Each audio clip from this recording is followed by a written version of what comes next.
थोड़ी सी धुलाई में अगर रंग निकल जाए तो क्या मतलब था?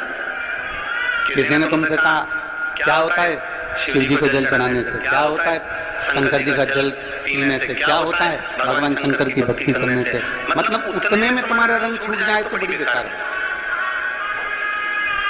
कोई तुमको बार बार कह रहा है कि बेलपत्री खाने से क्या होगा, जल चढ़ाने से क्या होगा, शिवलिंग पर जल चढ़ाकर पीने से क्या होगा, कोई ने कहा और तुम्हारा रंग छूट गया, शिव भक्ति छूट गई, तो व्यर्थ है तुम्हारा भजन, व्यर्थ है तुम्हारा कीर्तन, व्यर्थ है नाम।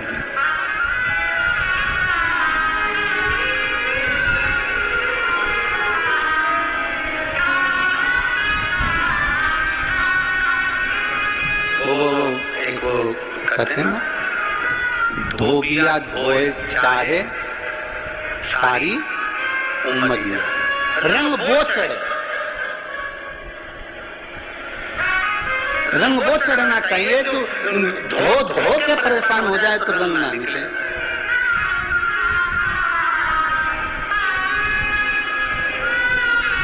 कपड़ा थोड़ा सा सस्ता रोए बार बार और महंगा रोए एक बार। कपड़ा अगर जोरदार लिया है ना तो उसका कलर नहीं निकलेगा, और अगर कपड़ा ऐसा ही ले लिया तुमने कि हाँ साहब हमें तो दे दो, हमें तो मेहमानी में देना है, हमें तो चढ़ाना है, जैसे कई माताएं होती है ना जब भागवत सुनने जाती हैं, अब यहाँ शिव पुराण पे तो कोई साड़ी वाड़ी का तो कोई क्रम ही नहीं रहता, माँ तो शंकर भगवान की कथा में कहाँ साड़ी वाड़ी का लफड़ा। भागवत जी में जब साड़ी चढ़ती है तो माताएं पहले घर में जो साड़ी आती है उस साड़ी में से सबसे अच्छी साड़ी होती है तो सास खुद रख लेती है, और अच्छी होती है तो बेटी को दे देती है, और थोड़ी सी वैसी होगी तो बहू को दे देगी, और अगर थोड़ी बहुत भी गड़बड़ निकली तो पैक करके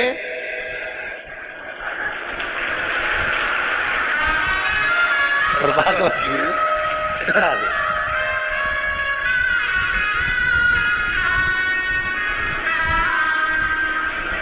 अब इनने बड़े जोरदार पल्लू मल्लू लेके साड़ी चढ़ा तो दी, पर इनके ध्यान में नहीं आया कि तुम इतनी जोरदार जोरदार पहनो तो पंडित जी की लुगाई के तुम सोचो कि भाई अच्छी थी रख ली, गड़बड़ थी बेटी को दे दी, और गड़बड़ थी बहू को दे दी, और गड़बड़ थी तो पैक करके अरे बच गई रे भागवत गीता। और बचने के बाद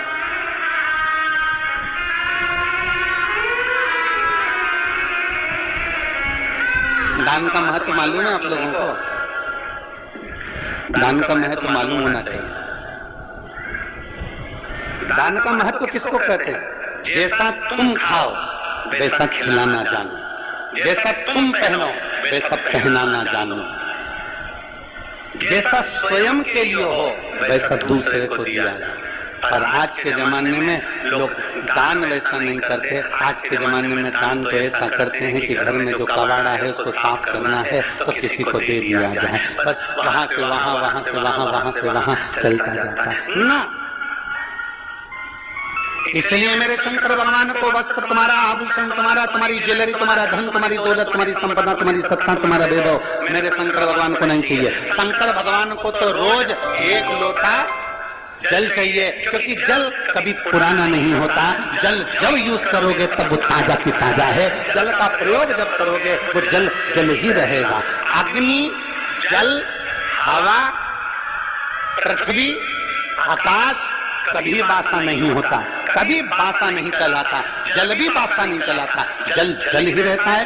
गंगा जल को तुम 2 साल, 5 साल, 10 साल, 20 साल, 25 साल पुराना गंगा जल भी तुम्हारे घर में रखा है तो बासा नहीं कहलाएगा। तुम्हारे ट्यूबवेल को खुदवाए हुए, तुम्हारे यहाँ कुआं खुदवाए हुए, तुम्हारे यहाँ बावड़ी लगाए हुए, तुमने जो कुंड खुदवाया, कुंडी खुदवाई, तालाब बनवाया, बावड़ी बनवाई, उस कुएं में जो पानी आता है वो कुआं खुदवाए तुम्हारे सालों हो गए, बरसों निकल गए, पर वो कुएं का जल हमेशा ताजा की ताजा ही कहलाता है।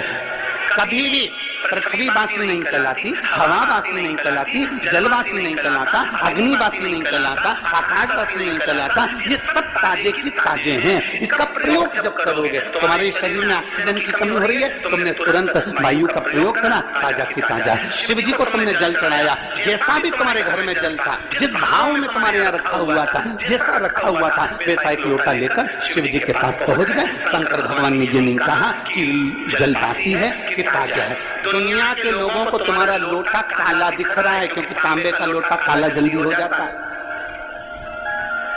दुनिया के लोग कह देंगे बताओ कैसी है, एक लोटा लेकर आती है, वो भी गंदा की गंदा है, काला की काला है। परमात्मा तुम्हारे लोटे को कभी नहीं देखता, परमात्मा ये शरीर कभी नहीं देखता, परमात्मा उसका अंदर का जल देखता है, परमात्मा शरीर के अंदर का मन देखता है। वो जल देखता है और मन देखता है, उसे लोटे से कोई मतलब नहीं, उसे शरीर से मतलब नहीं कि तुम कितने सुंदर हो।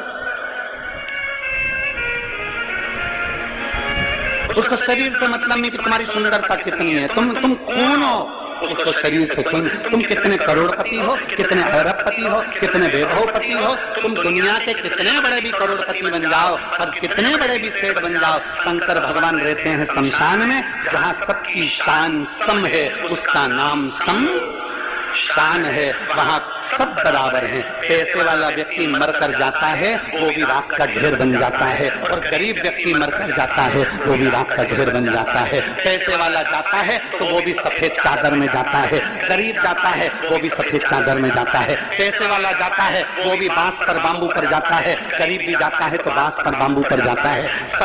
अमीर भी जाएगा तो कंधे पर जाएगा, भले उसके यहाँ कितनी भी BMW खड़ी हो, भले उसके घर में कितनी बड़ी बड़ी गाड़ियां खड़ी हो, कितने बड़े बड़े भी उसके पास में ड्राइवर खड़े हों, पर आखिरी सवारी तो कंधा ही होता है। चाहे वो पैसे वाला मरे, चाहे गरीब मरे, गाड़ियां सब दरवाजे पर खड़ी की खड़ी रह जाती है। अंत समय परमात्मा के द्वार पर जाना पड़ता है। शिव का दरवाजा है ही ऐसा, शंकर की चौखट है ही ऐसी, शिव का द्वार है ही ऐसा, जहाँ सबकी शान सम है, उसका नाम सम शान है। वहाँ कोई बड़ा नहीं, कोई छोटा नहीं, जो आया उसकी दृष्टि में सब बराबर है। बस वो तो तुम्हारे ऊपर का सुंदरता नहीं देखता, आप कितने अच्छे कपड़े पहने हो, उससे मेरे शंकर जी को कोई मतलब नहीं है। आपने क्या पहना, मेरे बाबा को उससे कोई मतलब नहीं है। आपका लोटा कैसा हो रहा है, मेरे बाबा को उससे कोई मतलब नहीं है। बाबा तो ये कहता है कि तेरे लोटे में जो जल है मुझे उससे मतलब है, और तेरी इस काया के अंदर जो तेरा मन है मुझे उससे मतलब है, बाकी तो किसी चीज से मुझे मतलब